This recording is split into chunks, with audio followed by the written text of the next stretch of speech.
Sweet mango sweet ಮಾಡ್ತಾ ಇದ್ದೀನಿ. Mango ಯಾರಿಗೆಲ್ಲ ಇಷ್ಟ ಇಲ್ಲ ಹೇಳಿ, ಎಲ್ರಿಗೂ ತುಂಬಾ ಫೇವ್ರೇಟು ಮ್ಯಾಂಗೋ ಅಂದರೆ. ಮ್ಯಾಂಗೋ ಸೀಸನ್ ಟೈಮ್ ಬಂದಾಗ ಟೈಮಲ್ಲಿ ಏನೇನು ಸ್ವೀಟ್ ಬರುತ್ತೆ ಅದನ್ನೆಲ್ಲ ಮಾಡ್ಕೊಂಡು ತಿನ್ನೋಕ್ಕೆ ಟ್ರೈ ಮಾಡಬೇಕು. ನೋಡಿ ಎಷ್ಟು ಚೆನ್ನಾಗಿ ಬಂದಿದೆ ಮ್ಯಾಂಗೋ ಪುಡ್ಡಿಂಗ್, ಸಖತ್ತಾಗಿದೆ. ನೀವು ಒಂದ್ಸರಿ ಮನೆ ಟ್ರೈ ಮಾಡಿ ನೋಡಿ, ಇದನ್ನು ತುಂಬಾ ಚೆನ್ನಾಗಿ ಬಂದಿದೆ. ಬನ್ನಿ ಇವಾಗ ತಡ ಮಾಡದೆ ಈ ರೆಸಿಪಿ ಸ್ಟಾರ್ಟ್ ಮಾಡೋಣ, ಓಕೆನಾ? ಪುಡ್ಡಿಂಗ್ ಹೇಗೆ ಮಾಡೋದು ಅಂತ ನೋಡೋಣ. ಫಸ್ಟ್ ನಾನೊಂದು ಮ್ಯಾಂಗೋ ತೊಗೊಂಡಿದ್ದೀನಿ. ನೆಕ್ಸ್ಟ್ ಇವಾಗ ಇದನ್ನು ಸಿಪ್ಪೆಲ್ಲ ತೆಗೆದ್ಬಿಟ್ಟು ಅದರೊಳಗಿರೋದನ್ನೆಲ್ಲ ತೆಗೆದ್ಬಿಟ್ಟು ಮಿಕ್ಸಿ ಜಾರ್ ಒಳಗೆ ಹಾಕೋಬೇಕು. ಎಲ್ಲ ಇದೆಲ್ಲ ಅದನ್ನು ಕಟ್ ಮಾಡಿಕೊಂಡು ಸಿಪ್ಪೆಲ್ಲ ತೆಗೆದ್ಬಿಟ್ಟು ಅದರೊಳಗಿರೋ ಹಣ್ಣೆಲ್ಲ ಮಿಕ್ಸಿ ಜಾರ್ ಒಳಗೆ ಹಾಕೋಬೇಕು.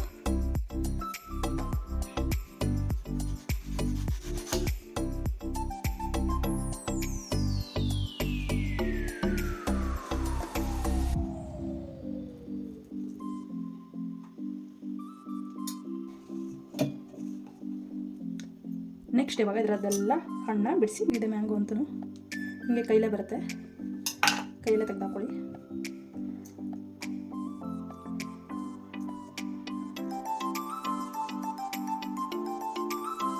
ಇವಾಗ ನೋಡಿ ಮ್ಯಾಂಗೋ ಎಲ್ಲ ಇದಕ್ಕೆ ಬಿಡಿಸ್ಬಿಟ್ಟು ಹಾಕ್ಕೊಂಡಿದ್ದೀನಿ. ಇದಕ್ಕೆ ಇವಾಗ ನೆಕ್ಸ್ಟು ಇದರಲ್ಲಿ 1/4 ಕಪ್ಪು ಶುಗರ್ ಆ್ಯಡ್ ಮಾಡ್ಕೊತಿದ್ದೀನಿ.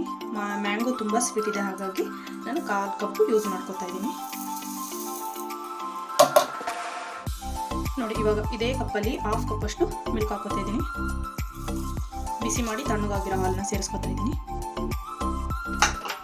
ಇದನ್ನ ಇವಾಗ ಗ್ರೈಂಡ್ ಮಾಡ್ಕೋಬೇಕು ಚೆನ್ನಾಗಿ.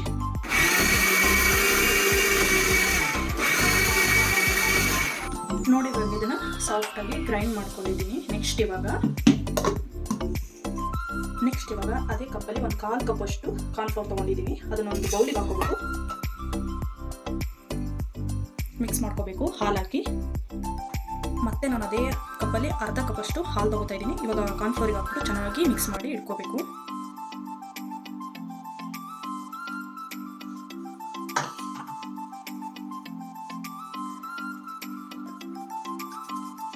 ಚೂರು ಗಂಟಿಲ್ದಂಗೆ ಮಿಕ್ಸ್ ಮಾಡಿ ಇಟ್ಕೋಬೇಕು.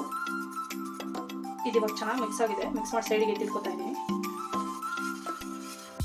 ನೆಕ್ಸ್ಟ್ ಇವಾಗ ನಾನು ಸ್ಟವ್ ಆನ್ ಮಾಡ್ಕೋತಾ ಇದ್ದೀನಿ. ಸ್ಟವ್ ಆನ್ ಆಗಿದೆ. ಇವಾಗಲೇ ಮ್ಯಾಂಗೋನ ರುಬ್ಬಿಟ್ಟು ಇಟ್ಕೊಂಡಿದ್ವಲ್ಲ ಅದನ್ನು ಇದರೊಳಕ್ಕೆ ಸೇರಿಸ್ತಾ ಇದ್ದೀನಿ, ಪ್ಯಾನ್ ಒಳಕ್ಕೆ. ನೋಡಿ ಕಲರ್ ಎಷ್ಟು ಚೆನ್ನಾಗಿ ಕಾಣಿಸಿದೆ. ಇವಾಗ ಇದನ್ನು ಒಂದು 5-10 ಮಿನಿಟ್ಸು ನೀಟಾಗಿ ಫ್ರೈ ಮಾಡ್ಕೋಬೇಕು, ಸ್ವಲ್ಪ ಗಟ್ಟಿ ಬರೋವರೆಗೂ. ನೋಡಿ ಇವಾಗ ಇದಾಗಿದೆ. ಪರಿಮಳ ಅಂತೂ ತುಂಬಾ ಚೆನ್ನಾಗಿ ಬರ್ತಿದೆ. ಮ್ಯಾಂಗೋ ಫ್ಲೇವರ್ದು ತುಂಬಾ ಚೆನ್ನಾಗಿದೆ. ಇವಾಗ ಇದೊಂದು 7-8 ನಿಮಿಷ ಆಗಿದೆ. ಆವಾಗಲೇ ಕಾರ್ನ್ಫ್ಲೋರ್ ಮಿಕ್ಸ್ ಮಾಡಿ ಇಟ್ಕೊಂಡಿದ್ನಲ್ಲ ಅದನ್ನು ಸೇರಿಸ್ತಾ ಇದ್ದೀನಿ. ಇದಕ್ಕೆ ಚೆನ್ನಾಗಿ ಮಿಕ್ಸ್ ಮಾಡಿಕೊಡ್ಬೇಕು.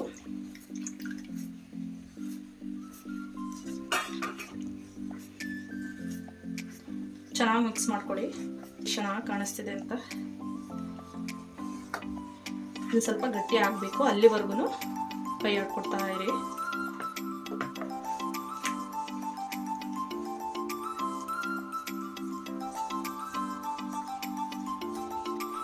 ನೋಡಿ ಇವಾಗ ಇದು ಆಗಿದೆ. ಸ್ಟವ್ ಆಫ್ ಮಾಡಿಬಿಟ್ಟು ಇವಾಗ ಸ್ಟವ್ ಆಫ್ ಮಾಡ್ಕೊಳ್ಳೋಣ. ಇವಾಗ ಸ್ಟವ್ ಆಫ್ ಆಗಿದೆ. ಅದ್ರ ಜೊತೆಗೆ ಒಂದು 1/2 ನಿಂಬೆಹಣ್ಣು ಸ್ಟವ್ ಆಫ್ ಮಾಡಿದ್ಮೇಲೆ ಇದಕ್ಕೆ ಸೇರಿಸ್ಬೇಕು.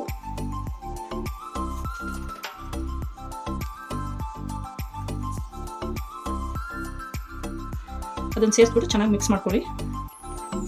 ಇದನ್ನ ಇವಾಗ ಚೆನ್ನಾಗಿ ಮಿಕ್ಸ್ ಮಾಡಿ ಕೊಟ್ಟಿದ್ದೀನಿ. ಇವಾಗ ಇದನ್ನು ತೆಗೆದಿಟ್ಕೊಳ್ಳೋಣ. ನಾನೊಂದು ಇವಾಗ ಈ ಥರ ಪ್ಲಾಸ್ಟಿಕ್ ಬೌಲ್ ಇಟ್ಕೊಂಡಿದ್ದೀನಿ. ಆವಾಗಲೇ ರೆಡಿ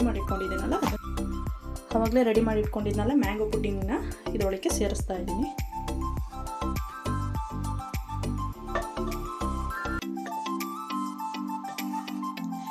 ನೋಡಿ ಇವಾಗ ಇದಕ್ಕೆ ಸೇರಿಸ್ಕೊಂಡಿದ್ದೀನಿ. ಒಂದು ಲೆವೆಲ್ ಮಾಡಿಬಿಟ್ಟು ನೀಟಾಗಿ ಇದನ್ನು ತಣ್ಣಗಾದ್ಮೇಲೆ ಇದಕ್ಕೆ ಸೇರಿಸ್ಕೋಬೇಕು. ಬಿಸಿದ್ರಲ್ಲಿ ಹಾಕಕ್ಕೆ ಹೋಗ್ಬೇಡಿ.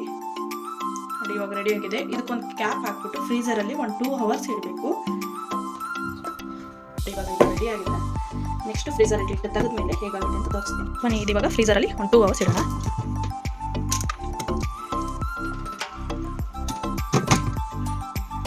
ಆಗಿದೆ ಇದು ಫ್ರೀಸರಲ್ಲಿ ಇಟ್ಟು. ಇವಾಗ ತೆಗ್ದಿದ್ದೀನಿ. ನೋಡಿ ಎಷ್ಟು ಚೆನ್ನಾಗಿ ಬಂದಿದೆ. ನೀವು ಮನೇಲಿ ಒಂದ್ಸರಿ ಟ್ರೈ ಮಾಡಿ ನೋಡಿ, ತುಂಬಾ ಚೆನ್ನಾಗಿ ಬರುತ್ತೆ. ಟೇಸ್ಟ್ ಅಷ್ಟೇ ಸಖತ್ತಾಗಿರುತ್ತೆ. ಎಲ್ಲರೂ ಇಷ್ಟಪಡ್ತಾರೆ. ನೋಡಿ ಎಷ್ಟು ಚೆನ್ನಾಗಿ ಕಾಣಿಸ್ತಿದೆ ಅಂತ.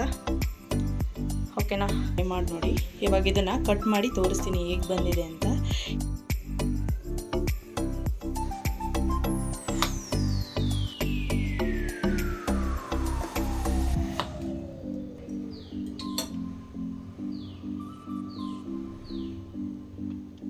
ವಾವ್, ನೋಡಿ ಎಷ್ಟು ಚೆನ್ನಾಗಿ ಕಟ್ಟಾಯಿತು, ಸಾಕದಾಗಿ ಕಾಣಿಸ್ತಿದೆ.